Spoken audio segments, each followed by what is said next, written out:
6 mob heads हैं, पर यार ये थोड़े कम नहीं है।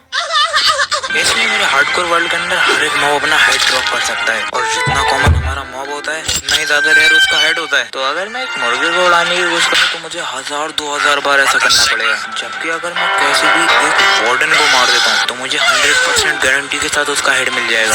मैं इन सबको कलेक्ट करने वाला हूँ। बस मैं नॉर्मल वाले हेड को पीछे रख लूँ अपनी इन्वेंटरी के, मेरे पास इनके सिर्फ एक ही है, मैं दूसरी जगहों से उठा के ला रहा हूँ इनको। और अब हम लोग स्टार्ट करते हैं अपने कॉमन वाले मॉब्स के साथ। अरे यार गाइस, शुरू में ही मुश्किल आ गई भाई। यार ये अपना ऐसा नहीं कर सकता मैं, पर सारे हेड्स को कलेक्ट करने का बोल लिया है तो इसलिए। वैसे अब तक तुम लोग नोटिस कर रहे हो कि मेरी जेब में पूरी खाली है। मैंने बताया था ना इनका हेड कितना रेयर होने वाला है, तो हमें इतने ज्यादा कॉमन मॉब्स का काम लगाना होगा सिर्फ ये एक हेड के लिए। ओके, सबसे पहले मेरे पास अपनी तो आ गई है। और ये बोला यहाँ पे क्या कर रहा है, इस बाग में स्पॉन भी नहीं होते हैं, जासूसी कर रहा होगा जरूर, तो इसलिए भाई तुम्हें सजा मौत मिल। और यहाँ पे अच्छे खासे ऐसे मॉब्स आ गए हैं जो यहाँ पे होने नहीं चाहिए थी, जैसे कि रैबिट। और यार ये आखिरी वाला, और यहाँ पे कोई ब्लॉक नहीं है तो ये मुझसे तेज भागे जा रहा है। हम लोगों को कोई तो रास्ता निकालना पड़ेगा जिससे मैं इसको ट्रैप कर पाऊँ।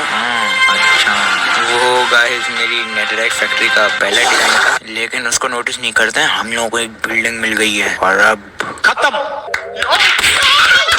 एक सेकंड, वो दरवाजे पे कौन था देख लिया उसने देख लिया नहीं, कोई गवाह नहीं बचेंगे।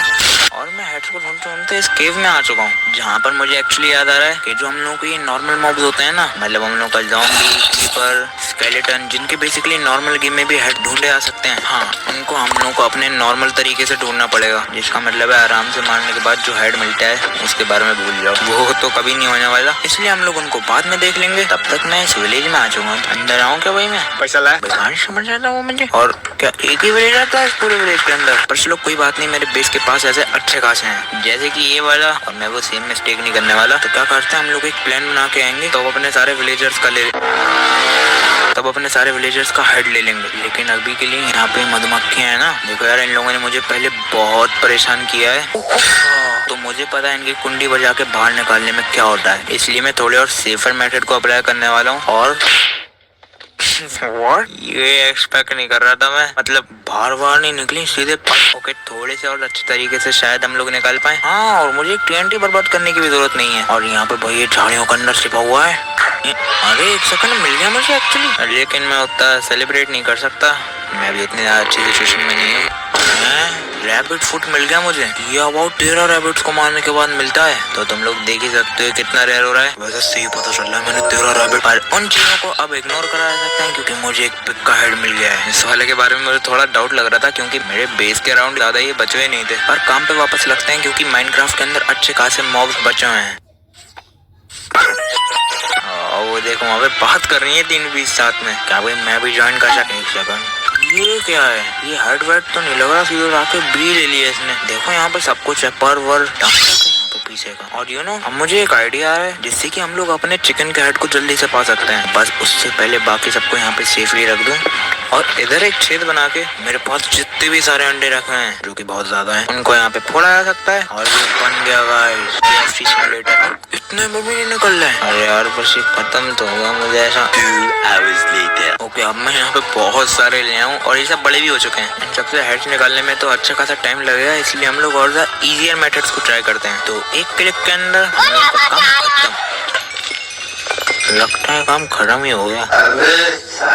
ओके, मैं वापस आ चुका हूँ थर्ड ट्राई के लिए। हर चीज थर्ड ट्राई के अंदर ही सक्सीड करती है, और शायद वो मुझे पड़ा हुआ दिख रहा है। देखते हैं, डन। और मिस्टर फ्लफ से मिस्टर तंदूरी चिकन बन चुका हूँ मैं। देखो वो सारे मजे ले रहे हैं मेरे अपना। अब देखो काम तो हो चुका है, तो मैं इन सबको छोड़ भी सकता हूँ, यू नो। और अब जब छोड़ने की बात आ ही गई है, मैं अपने नॉर्मल वाले हेड्स को वापस अपनी सही जगह पर रख देता हूँ। मैंने उसको यहीं पे, ये रहा एक लोडस्टोन कंपास। अगर तुम लोग देखोगे ये यहाँ पे इसके पीछे लगे लोडस्टोन की तरफ पॉइंट कर रहा है, जो कि बेसिकली मेरा बेस है। अब जब मैं अच्छा खासा दूर जाने वाला हूँ, ये हम लोगों की काफी मदद कर देगा। तो सबसे पहले अपने बेस से थोड़े से दूर वाली नदी के अंदर जाते हैं, क्योंकि जो हम लोगों का पानी होता है उसके अंदर भी अच्छे खासे मॉब रहते हैं, और इनमें से कुछ को तो तुम सब लोग जानते होगे। सबसे पहले हमारा स्क्विड, फिर है मार ही नहीं पा रहा, फिर है एक सैल्मन जिसके रियल लाइफ के अंदर दांत होते हैं, तो अपनी प्रोटेक्शन के लिए भाई मैं एक हेलमेट पहन लेता हूँ। और अगर तुम लोगों को माइनक्राफ्ट के बारे में अच्छा खासा पता है, ये हेलमेट सिर्फ और सिर्फ मेरे सर को नहीं बचाने वाला, पता नहीं कैसे कुछ ऑक्सीजन सिस्टम बिल्ट इन है इसके अंदर, जिससे कि मुझे पानी के नीचे बहुत ज्यादा देर तक सांस मिलती रहती है। और इसका इस्तेमाल करके मैं अपने गलत तरीके से फिशिंग कर सकता हूँ। और ये वाला काफी कलरफुल है यार, नाइस। और जब मैं एक्चुअली इसको पहन रहा हूँ मैं कापा की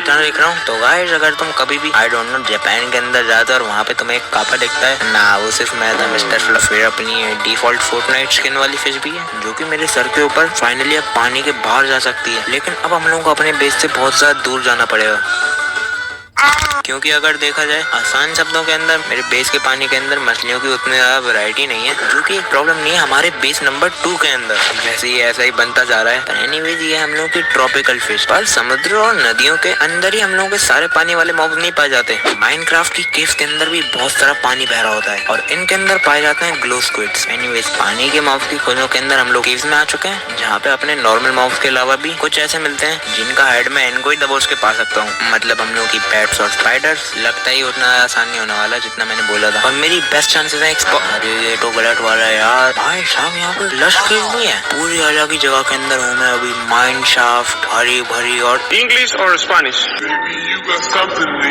एटलीस्ट उसके बदले में मुझे अच्छे एंटरटेनमेंट मिलने, मतलब इन्फिनिटी। और गाइस अभी ट्रेजर हंट थोड़ी ज्यादा डेंजरस हो रही है, मुझे यहाँ से निकल जाना चाहिए प्रॉब्ली। और कोई ओपनिंग नहीं है, चलो यू टर्न मार लेते हैं सीधे। और गलत आ गया भाई मैं, लेकिन यार सामान भी देखो क्या मिलता है मुझे। पर तुम लोगों को जो भी मॉब्स दिख रहे हैं उनमें से एक का भी हेड नहीं निकाल सकता मैं। तो अभी थोड़ी देर के लिए भाई मैं ये भी अपनी स्पाइडर्स और पेट्स को ट्राई करके देखता हूँ। ओए गाइस अब ऐसे कुछ थोड़े से 2 मिनट होगा, मतलब लग रहा है जरा सी गलती थी। ओके मैं एक और सेफर एरिया के अंदर आ चुका हूँ। यहाँ पे उतने मॉब्स स्पॉन नहीं हो रहे, लेकिन एटलीस्ट थोड़ी सुरक्षा में तो हूँ मैं। Yes bat head finally. और लोगों ने इसका टेक्सचर चेंज कर दिया कब? ये तो कुछ ऐसी दिखती नहीं। ओके अरे यहाँ है ना हम लोग की सारी ट्रॉपिकल फिशेज, पता नहीं अलग ही स्पॉन पॉइंट ढूंढ लिया है मैंने इनका। और वो रियली वहाँ पे तुम लोगों को दिख रहा है बेबी ज़ॉम्बी बैठा हुआ है सीधे। ये क्या है ये भाई?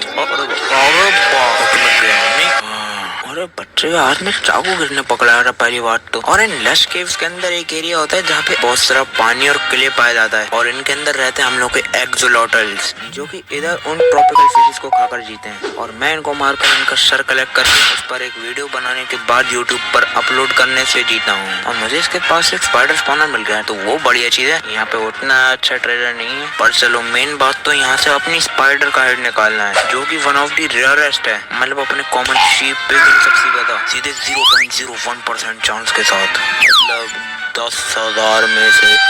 एनीवेज फाइनल टॉर्च को फोड़ते हैं। और इस समय के बाद मैंने स्पॉनर के पास पता नहीं कितने घंटे बिताए, और इतनी ज्यादा मेहनत के बाद मुझे फाइनली स्पाइडर का हेड नहीं मिला।